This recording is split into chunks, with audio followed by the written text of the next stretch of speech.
30,000. ఓహో, అయితే శేషారత్నమ్మ గారే స్వయంగా రంగంలోకి దిగారన్నమాట. అలాగే చూద్దాం. 40,000, 50, 60,000, 70, 80,000, లక్ష, 1,10,000. 1,50,000. నాకు రావాల్సిన డబ్బు వడ్డీతో సహా వెంటనే కట్టండి. ఉన్న బలంగా అడిగితే నేనెక్కడ కట్టగలను? నా వల్ల కాదు.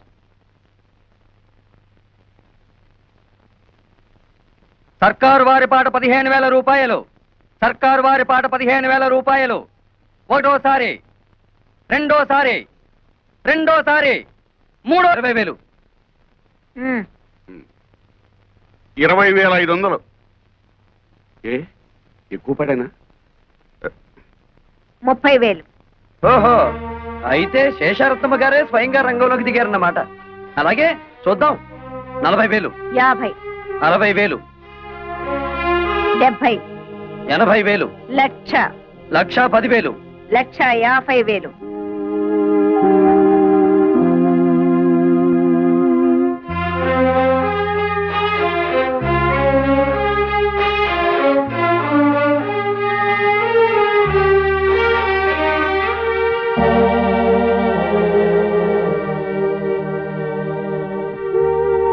లక్ష 50,000 ఒకటోసారి, 1,50,000 రెండోసారి, 1,50,000 మూడోసారి. రాసుకోండి.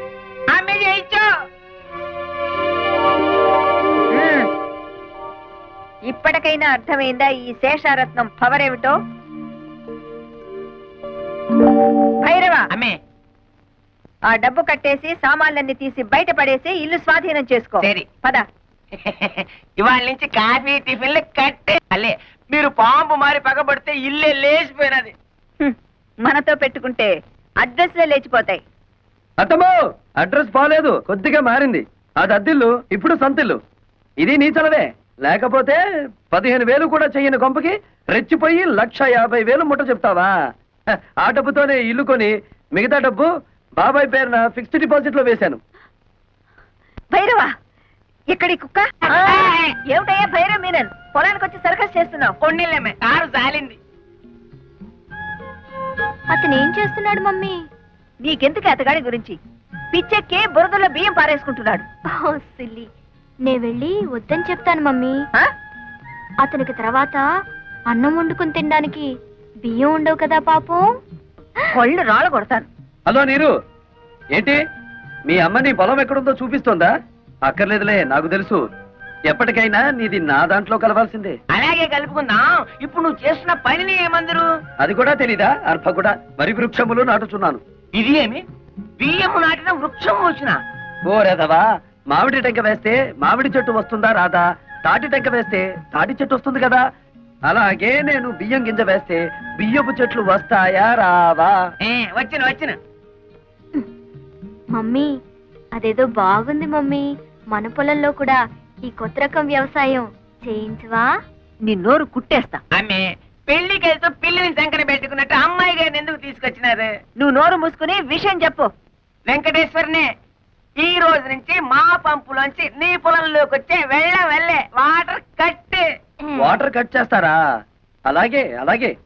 శోభ మరదలి పొలం లెఫ్ట్ సైడ్ లో ఉంది, నీరు మరదలి పొలం రైట్ సైడ్ లో ఉంది. సరిగ్గా సెంటర్ లో నా పొలం ఉంది. ఆ పొలంలోకి నీళ్ళు వెళ్ళాలంటే నేను వదిలితేనే ఆ పొలం తడుస్తుంది. అంచేత దీని పొలం తడిపి నాది తడపకపోతే దాని పొలం ఎండిపోతుంది, దాన్ని తడిపి నాది తడపకపోతే దీని ఎండిపోతుంది. వీళ్ళిద్దరిని తడపాలంటే సెంటర్ లో ఉన్న నాది ముందు తడపాలి. మమ్మీ, శోభ పొలంలో కూడా బోర్ వేయిస్తే? ఉయ్, అది అసలు ఇది అసలు పెసలు. నోరు మూసుకో. అక్కడ నీళ్లు పడవనే కదా ఏడుపంతా. వీడు చేసే బోడి వ్యవసాయానికి నీళ్లు వదిలినా ఒకటే, వదలిపోయినా ఒకటే. పదండి. ఇది అసలే ఇది.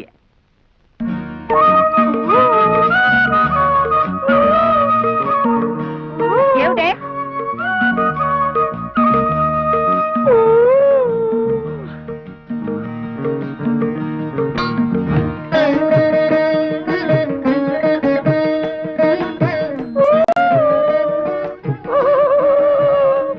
ఏమిటి మరదల పిల్ల, నువ్వు కొట్టిన రాయి ఈ జగ్గుకి తగిలింది కాబట్టి సరిపోయింది, కానీ అదే వరి వృక్షమునకు తగిలితే ఏమయ్యేది? వరి వృక్షమా? ఈ బియ్యపు గింజలు నాటినచో వరి వృక్షములు వచ్చును కదా. వచ్చును. ముద్దులు పెట్టుకుంటే పిల్లలు పుడతారని నమ్మాడట. వెనకటికి నీలాంటి ఒక బెర్రోడు. మరి ఎలా పుడతారబ్బా? ఇదిగో మొన్నేం చెప్పాను నీకు, ఇలాంటి కొక్కిరే పనులు చేసి మన పరువు తీయద్దన్నానా నిన్ను? నన్ను ఏం చేస్తావేంటి? చెప్పు చెప్పు.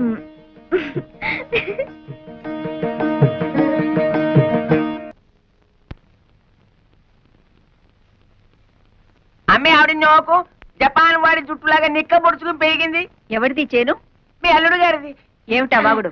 శేషారత్తమ్మా, నిన్నలా చూస్తుంటే నీ వల్ల నా చేనుకు అందం వచ్చిందా లేదా నా చేను వల్ల నీకు అందం వచ్చిందా తెలుసుకోలేక ఈ పొలంలోనో ఆ కాలువలోనో దూకేటట్టున్నాను. ఏమైనా నీ వల్లే నా చేనుకు అందం వచ్చిందిలే. ఎంతైనా యోగాసనాలు చేసే బాడీ కదా. అమ్మగారు, మీకు బాగా సోపేసి నీళ్ళలో తోసేటట్టున్నాడు. గెడైక ముందే తేరుకోండి. హ, అది వాడి తరం కాదు. అయినా ఇతని గొప్ప ఏమిటంట ఇందులో? మేము దయదలిచి చూసి చూడకుండా వదిలేస్తే మా మోచేతి కింద నీళ్లతో పండించుకున్నాడు. ఏయ్, నీ మోచేతి కింద నీళ్ళు మోకాళ్ళ కింద నీళ్ళు తీసుకోవాల్సిన అవసరం నాకేం లేదు. నా దోశలలో నీళ్లు తాగాల్సిన అవసరం నీకే వస్తుంది. నారీ నారీ నడుమ నా చేనుండటం నా అదృష్టం. దాన్ని ఎడాపెడా తడిపేశారు నా మరదళ్ళు. జామ్ జామ్ పండేసింది మన పొలం. చూడత్తమ్మా, మాది రక్త సంబంధమే కాదు, వాటర్ సంబంధం కూడా. అయినా తడపగానే సరిగదత్తమ్మా. నా లెగ్ అంటే మన కాదు ఎక్కడ పెడితే అక్కడ బంజరు భూమి అయినా సరే బరి తగ్గించి పండాలి. శేషమ్మా, నా లెగ్ నీ పొలంలో కూడా పెట్టనా? కాళ్ళు విరగొడతా. నీ స్పీడ్ నాకు తెలీదా? అందుకే బ్రేక్ వేద్దామని వచ్చాను. శేషమ్మా, 20 ఏళ్లుగా ఎకరానికి 20 బస్తాలే పంటాయని చెప్పి మమ్మల్ని మోసం చేశావు.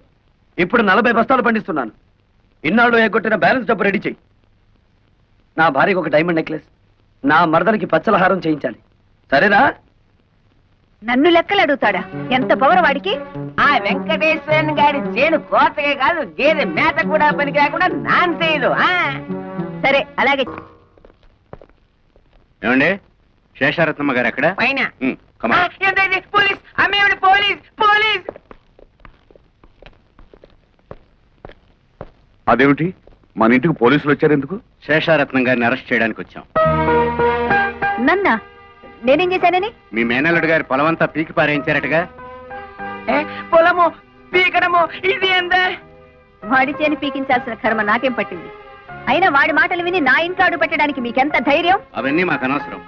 ప్రస్తుతం వీరిద్దరు అబ్బాయిలు పోలీస్ స్టేషన్ లోనే ఉన్నారు. మీరే నాశనం చేయమన్నట్లు వాళ్ళు సాక్ష్యం కూడా చెప్పారు. స్టేషన్ పదండి, అక్కడ తెలుసుకుందాం. వాళ్ళలా మాట్లాడుతుంటే చూస్తూ నిలబడతారే? వెళ్ళి మన లాయర్కి ఫోన్ చేయండి. అతో లాయర్ల దాకా ఎందుకులే, చేసిన తప్పు ఒప్పుకుంటే మేమే కేసు విత్డ్రా చేసుకుంటాం. నువ్వా? సిగ్గు లేదు? ఒంటరిగా వచ్చి ఎదిరించే మగతనం లేక దొంగ కేసులు బనాయించి పోలీసుల సాయంతో ఇంటి మీదకి వచ్చిన నీ బోడి దయాభిక్ష ఎవడకు కావాలి? ఆ తప్పుడు కేసో ఒప్పుడు కేసో ఊళ్ళో వాళ్ళకి తెలుసు, పోలీసులకి తెలుసు. ఎస్ఐ గారు, ఆవిడ మంచిగా చెప్తే వినే రకం కాదు. స్టేషన్ తీసుకెళ్ళండి. పదండి మేడం. ఆగండి సార్, ఆ పని చేయించింది మా అమ్మ కాదు, మేము.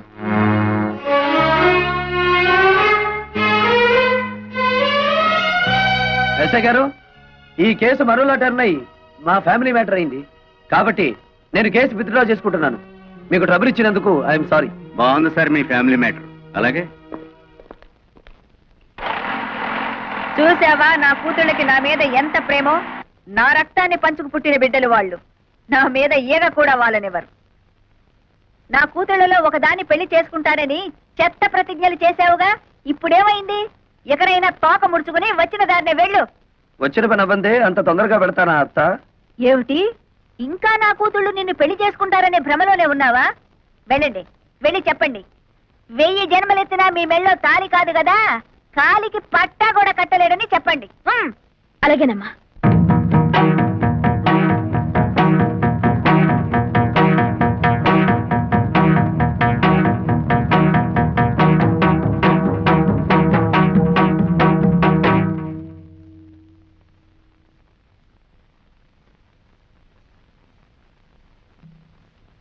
నేను నిన్ను ప్రేమిస్తున్నాను, నిన్నే పెళ్లి చేసుకుంటాను. ఈ మాట మా అమ్మ ముందు చెప్తే ఉరేసుకుంటుంది. మిగతా విషయాలన్నీ తర్వాత మాట్లాడుకుందాం కదా. తొయ్యాలా కొయ్యాలి నిన్ను? మా అమ్మ చెప్తే నీకు అర్థం కాలేదా? నేను కూడా చెప్పాలా? నీలాంటి కోతి మొహాన్ని పెళ్లి చేసుకునే అవసరం నాకు లేదు. మా అమ్మ చెప్పిన సంబంధం తప్ప మా ఇష్ట ప్రకారం ఏ పెళ్లి జరగదు. అర్థమైందా? వెళ్ళు.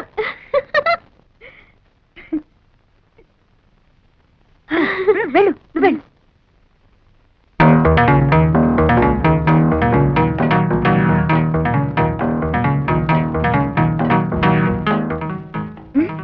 బ్రహ్మాండంగా చెప్పేవే. Thank you.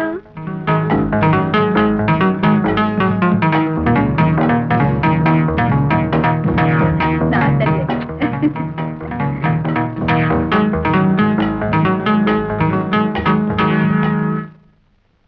మా శోభ చెప్పిన ఇంకా బుద్ధి రాలేదా? అసలు ఎంత ధైర్యం నీకు? మా అమ్మతోనే ఛాలెంజ్ చేస్తావా? చూడు మిస్టర్, ఒళ్ళు హోనం కాకముందే మర్యాదగా బయటకు వెళ్ళు. Get out.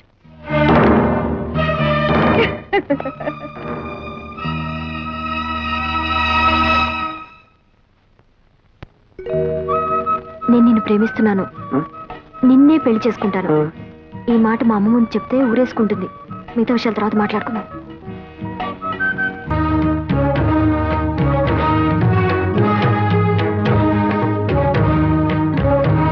ఏంటి బాబు ఆలోచిస్తున్నా? ఇందులో సమస్య ఉంది. తప్పు చేసింది మేము, ఫలితం కూడా మేమే అనుభవిస్తాం. నీకు శోభ అంటే ఇష్టం అనుకో, చేసుకో. నీకు నీరు మీద ఇష్టం ఉందనుకో, చేసుకో. దాన్ని చేసుకుంటే నేను ఊరేసుకుని చచ్చిపోను. దాన్ని చేసుకుంటే నేనేం విషం మింగి చావను. నాకు కావాల్సింది నీ ఆనందం, నాకు కావాల్సింది నీ సంతోషమే. నీకెవరిష్టమో చెప్పు బావా, మాకెవరైనా ఒక్కటే.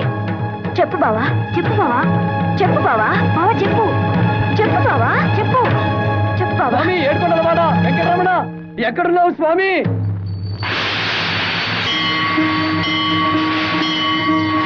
నాకు దారి చూపించు స్వామి. రానాయన, నీకోసమే ఎదురు చూస్తున్నాను. నా కోసం ఎదురు చూస్తున్నావా? అవును నాయన, నీకోసమే. నా కోసం నువ్వెదురు చూడటం ఏమిటి స్వామి? నువ్వు దేవుడివి, నేను మామూలు మానవుణ్ణి. వెంకటేశ్వరరావు, ఇద్దరు ఆడవాళ్ల మధ్య ఇరుక్కున్న తర్వాత నరుడైనా నారాయణుడైనా ఒక్కటే నాయన. పాటలు తప్పవు. ఇంతకీ నా సమస్యకి పరిష్కారం ఏమిటి స్వామి?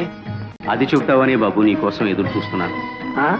అవును, ఆనాడు భూదేవి శ్రీదేవి అడిగిన ప్రశ్నకి సమాధానం చెప్పలేకే ఇలా రాయిగా మారిపోయాను. నువ్వు ఈ సమస్యకి పరిష్కారం చెప్పగల మేధావివని నిన్ను ఆ ఇంట్లో సృష్టించాను. నీ పేరు వెంకటేశ్వరరావు అని పెట్టించాను. ఇద్దరు ముద్దుల భామల సమస్యను నీ మెడ చుట్టూ చుట్టించాను. అప్పటి నుంచి నువ్వు ఎప్పుడొచ్చి ఈ దుర్భర సమస్యకి పరిష్కారం చెప్తావా అని ఎంతో ఆశగా ఎదురు చూస్తున్నానయ్యా. నా వల్ల కాదు స్వామి. చెప్పు నాయనా. ఇదే వ్యక్తి జవాబు చెప్పలేని ప్రశ్న స్వామి.